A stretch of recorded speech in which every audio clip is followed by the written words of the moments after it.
A gente, antes, destacando da nossa próxima notícia, vamos dar uma moral aqui para a nossa audiência qualificada. O Paulo Sérgio, sempre ligado conosco, e está reclamando aqui, ó, há 26 horas que ocorre curto-circuito com clarões e fumaça na Praça C, na Vila Nova Vila Nova e Canaã. Tá aí a bronca, então, do Paulo Sérgio, falando aí a respeito, inclusive falou que já solicitou o serviço para a Equatorial e aguarda o encaminhamento por parte da empresa. A linha 26 horas, então, fumaça, clarões aí na Praça C, na Vila Nova e Vila Canaã. A gente continua com as notícias, agora as notícias da política nacional. O tenente-coronel Mauro Cid e o general Braga Neto participaram de uma acareação nesta terça-feira no Supremo Tribunal Federal, mas as versões dos dois seguem conflitantes. Cid reafirmou que recebeu de Braga Neto uma sacola com dinheiro em espécie no Palácio da Alvorada, enquanto era ajudante de ordens de Jair Bolsonaro. Ele disse que o pacote estava lacrado em uma embalagem de vinho e que estimou o valor pelo peso. Braga Neto negou qualquer entrega. Segundo ele, apenas encaminhou ao PL um pedido de recursos feito por Cid, que foi recusado. Durante o ato, a defesa do general pediu a gravação da acareação, mas Alexandre de Moraes, relator do caso, proibiu a gravação da acareação para evitar pressões e vazamentos, mas garantiu que a ata será tornada pública. Na delação premiada, Cid já havia relatado o episódio e afirmou ter repassado o dinheiro ao ex-assessor da presidência, Rafael Martins de Oliveira.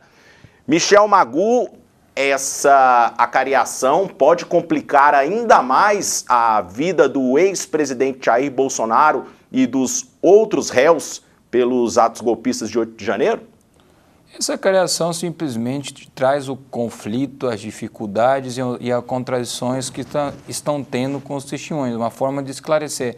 Mais ou menos, eu acredito que não vai mudar o fato ainda, até porque não teve provas novas narrativas, nem nenhuma forma, vamos dizer, de comprometer ainda mais o presidente Bolsonaro. O que sim está tendo é um conflito de versões em um momento onde o próprio Cid enfrenta o Braga Neto, um momento histórico para o Exército Brasileiro, onde uma pessoa com uma patente menor enfrenta o seu general, podemos dizer, uma pessoa que tinha um convívio, que era praticamente um tio, pessoas que tinham uma convivência muito grande, até porque o Braga Neto e o pai do Cid eram da mesma geração, dos anos 70, do Exército Brasileiro, serviram juntos o Exército, e hoje a gente vê a mudança do tom do Cid. Ele não cumprimentou o Braga Neto, não se apresentou, a gente está vendo o quanto isso está tensionando,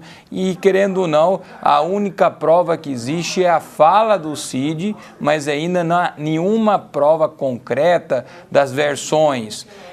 Os dois sustentam as suas versões, quanto o Cid falando que houve de fato entrega do dinheiro, o Braga Neto dizendo que não houve, mas com certeza esse enfrentamento e o enfrentamento à própria formação do Cid, que é a disciplina, a hierarquia, acredito que essas são as grandes questões do acarecimento de ontem, do momento de ontem.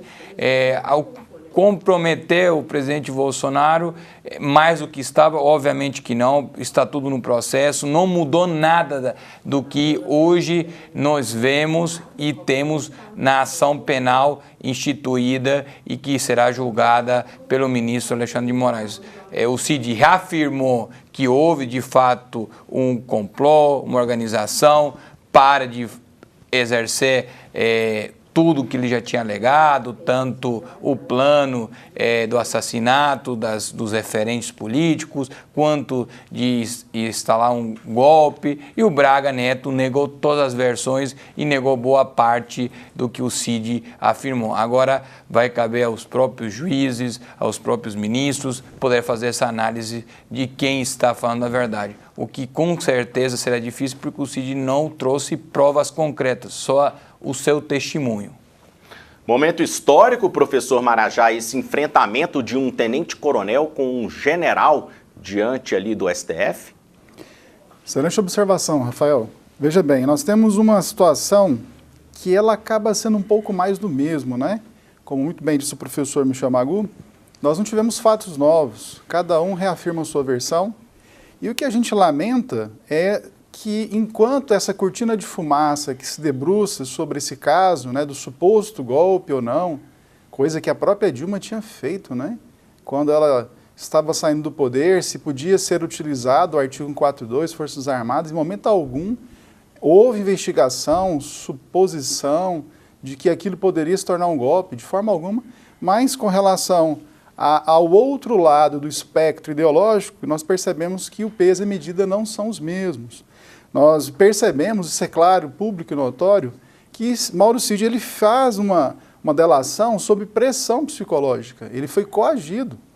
Basta lembrarmos que o Alexandre de Moraes, isso veio a público no segundo momento, no primeiro momento isso ficou restrito, reservado, ele diz, olha, se você não cooperar, o seu pai, a sua filha, né, a sua família poderá ser prejudicada. Ele negou isso, né, professor? Inclusive, nesses depoimentos aí foi perguntado a respeito dessa possível coação e Mauro Cid disse que não, que ele está ali contribuindo com o processo e com as investigações, de livre e espontânea vontade, inclusive. E ele tem que falar isso, porque senão ele vai para a cadeia, sabe, Rafael? É muito difícil falar isso, mas é uma grande realidade, porque, veja, na medida em que a sua família, e não existe treinamento militar para isso, é importante lembrar que o militar ele é treinado para ser preso, ele é treinado para até ser prisioneiro de guerra, mas ele não é treinado para suportar uma tortura onde quem está em risco não é ele, é a família dele.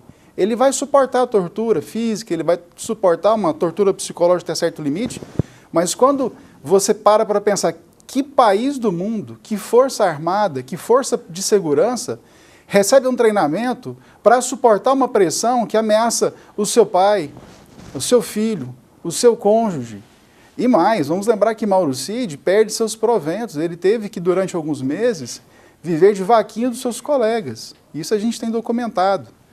Eu conheci o Braga Neto, pessoalmente, meu amigo Rafael, em 2017, durante um evento no Rio de Janeiro. Na ocasião, ele era interventor militar do governo Temer. Ele fez aquela intervenção no Rio de Janeiro, na época, general, ele é oriundo da arma de cavalaria, e, assim, uma pessoa de um grande caráter. É um fato que a gente lamenta, porque antes, como poderemos parafrasear, nunca antes na história deste país, a gente viu pessoas que são generais, que são oficiais superiores, submetidos a esse tipo de coisa. Claro que tudo isso se deve, e aqui a gente faz uma crítica, Rafael, com muita dor, ao atual comandante da Força. Porque nunca antes na história do Exército, nos seus mais de 300 anos, desde Guararapes, em 1648, nós não vimos um comandante que protegesse sua tropa. Eu servi 8 anos, Rafael, eu não falo como militar, falo como um professor que já serviu, conheço a Força por dentro. Servi de 95 a 2003, eu nunca vi um caso em que um comandante entrega o seu subordinado às feras. Um dos maiores princípios da liderança militar é a proteção do seu subordinado, é tratar com afeição os subordinados. Então, como é que ele, sabendo que esse processo é ilegal, não obedecendo os ritos do devido processo, veja, não é que o militar não possa ser punido, pode, e se for culpado deve, mas que se siga o devido processo. Nós temos hoje um ministro que se diz vítima, julgando, e ele faz as instruções que são prerrogativas do Ministério Público. Ele age sobre prerrogativas que são da polícia. Ele faz ações que são gravíssimas diante da democracia. Isso não é um Estado democrático. Nós temos que obedecer o Estado democrático. Então, que o jogo seja feito dentro das 4 linhas da Constituição. Então, nós precisamos lamentar esse fato. Nós não, como dizia o próprio governador Ronaldo Caiado, recentemente, em entrevista à Roda Viva, excelente participação, nosso estadista, que muito nos orgulha, nosso governador Ronaldo Caiado, ele falou, olha, esse assunto já deu, o país precisa seguir em frente, cadê o projeto de governo? Para onde o Brasil precisa ir? Nós estamos aqui marcando passo nessa cortina de fumaça, falando de suposto golpe, Braga Neto, Mauro Cid, mas a economia indo por água abaixo, os juros não param de subir, o preço dos alimentos, o preço de tudo aquilo que se tem, combustíveis, aumentando. Há uma estrangulação sobre a dona de casa, o pai de família. E olha que nós falamos de um Estado onde nós temos segurança e nós quando olhamos Goiás em relação a outros estados, nós estamos no paraíso. Né? Então nós temos hoje um excelente trabalho feito pelo nosso governador e eu acredito que nós temos que, seguindo essa visão de um homem experiente, de um estadista como é o nosso governador, passar esse assunto adiante e vamos buscar o crescimento da nação. É isso que nós precisamos fazer. Eu acredito que esse assunto, no sentido dessa especulação em requentar o assunto, já deu, né? Obrigado, então, a participação dos nossos convidados de hoje. Daqui a pouquinho eles voltam com mais opiniões aqui no Mundo em Sua Casa.